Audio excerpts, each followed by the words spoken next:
Welcome. Thanks for checking out the video. Today I'm going to be going over another semi-rare piece in the collection.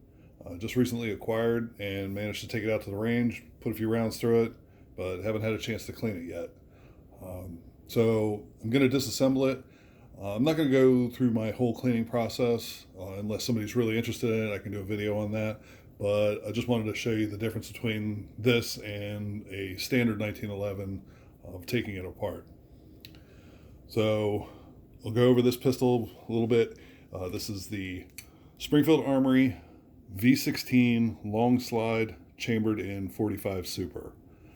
And just to go over some of the differences between this and a standard 1911 is that it's a long slide, so it features a 6-inch barrel instead of a 5-inch barrel. It's called the V-16, which stands for the 16 ports that are cut into the barrel and the 2 slide cuts in the slide. This also features a barrel that does not have the standard 1911 barrel bushing on it. Also has the one-piece, or what they consider a one-piece guide rod. And like I said, it's chambered in 45 Super. This particular series, I think, was only manufactured between 2001 and 2004. But all my research and all the information that I've been able to find is that the 45 Super was only manufactured in 2001. So a semi-rare pistol. As far as the caliber, 45 ACP and 45 Super differ not visually. Externally, they are identical. The casing is the same size. The slugs are the same. Just to give you an idea, Winchester, I'll compare Winchester white box, 185 grain, has an average velocity of about 910 feet per second. Unfortunately, there's only a couple of manufacturers that make 45 Super ammunition, and one of them just happens to be Underwood, which I think most people are aware of. Underwood is known for their high velocity, self-defense type ammunition. So it's kind of out of the realm of normal target ammunition. But from a reloader's aspect, I'll compare Winchester white box to reloading. And like I said, Winchester white box 185 gives you about 910 feet per second. An average for reloading 185s is about 1,065. And then if you really want to go on the high end and kind of push it, you can get up to about 1,120 feet per second. Underwood ammunition is more along the lines of 1,300 feet per second, to kind of give you an idea.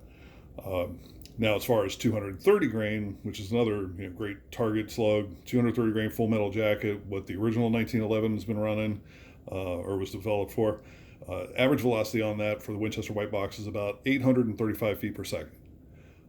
From a reloader's aspect, the average is about 930. On the higher end, about 985. And then, of course, Underwood is closer to 1,100. So to give you an idea, I'll even say 45 ACP plus P plus, 230 grain is only pushing about 1,000 feet per second. So just the standard 45 Super from Underwood is already 100 feet per second above that, and that's just out of a 5-inch barrel. Being that this is a 6-inch, you can probably add another probably 15 to 35 feet per second out of that. So pretty significant difference between the 45 ACP and the 45 Super. So that covers the ammunition, that covers kind of the history, and like I said, we're going to go ahead and break this down because the slide assembly comes apart a little bit different than a standard 1911. So before we do that, we're going to go ahead and make sure that our firearm is safe. Go ahead and drop our mag, retract our slide, and then we're going to visually inspect and physically inspect the chamber to make sure that there is nothing in it. I can't tell you how many videos I've seen where people are screwing around with firearms, and you know what? They put one into the wall, the ceiling, the floor, or even themselves. So it's always a good habit to double check, triple check. Just try and be safe. Firearms are not toys. Even though, even I call them, one of my toys, but yeah, they should always be treated with respect. So, like I said, from here, we're gonna go ahead and take it apart. Go ahead and drop the slide. And this one is a little bit different. Like I said, it's got this one piece with, like I said, one piece guide rod.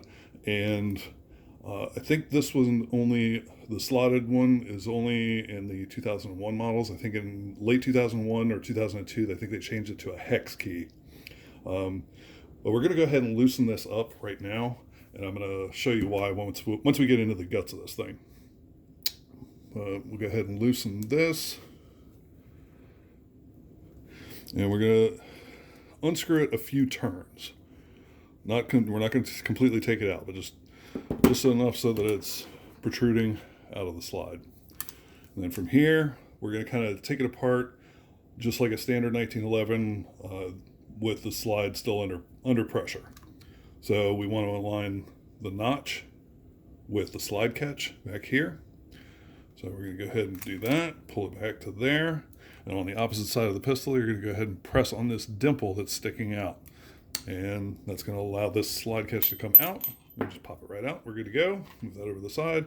Then you can slowly release, push it off of your frame. And like I said, I'll do another video on the full cleaning of this firearm, but as of right now, we're going to go ahead and just show you how to take this apart. If this was completely screwed together, I don't know if you can see, it's actually starting to break apart in the center where we unscrewed it right there. I'm not sure if you can see that or not. But if this was still screwed together and this had kind of locked together pretty tightly, and you were to take a screwdriver and start to turn it, you could actually flip the guide spring or spring guide out of the channel, and it can make it kind of difficult to unscrew. So it's just easier to do it while it's still in the frame. So from here, we're going to continue to unscrew. Once the front part of the guide rod comes out of the spring guide back here, this spring is going to cause it to buckle. So we want to be careful, make sure that nothing gets shot across the room. We're going to just go ahead and cover it up with a rag, and then we'll go ahead and continue unscrewing our guide rod.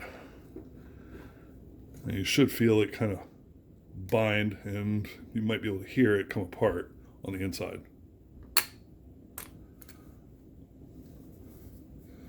Just like that. So we can take our spring guide, and you can take the guide rod out the front, or you might be able to pull it out of the back. For now, we're just going to do it that way. Take the spring out. Then we have our plug. It's a little bit longer than like a standard 1911 plug, but go ahead and put your link forward, and then go ahead and pull your barrel out of your slide. So that's how that one comes apart. And it goes together pretty close to the same.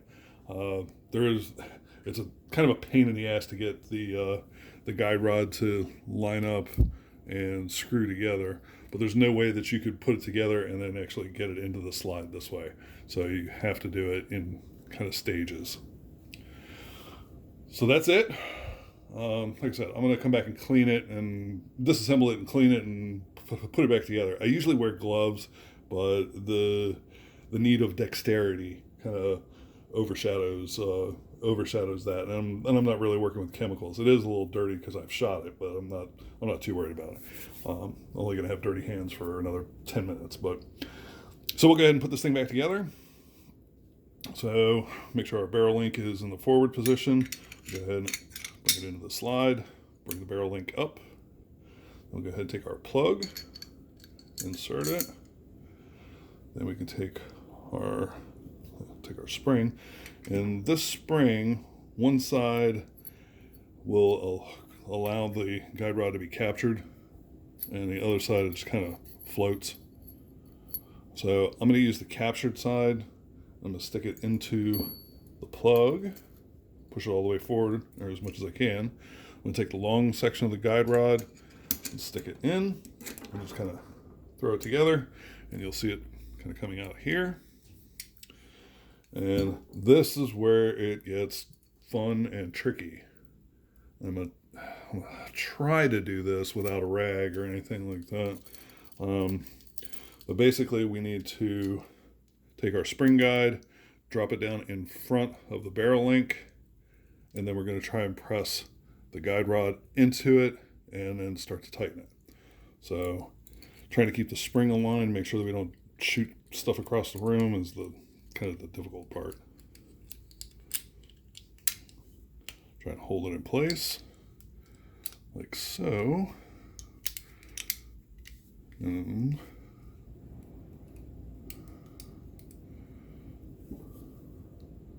see if that actually got it. Yeah, what do you know? So I'm just gonna go ahead and tighten this up a little bit just to get it snug so that it's like together.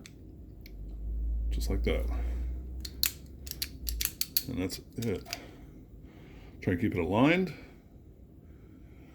And then we'll go ahead and put it back on our frame.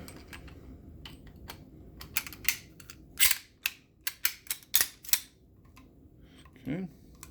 We're going to go ahead and retract it. Remember to line up that notch with this hole here. And at the same time, you're going to see the barrel link come across.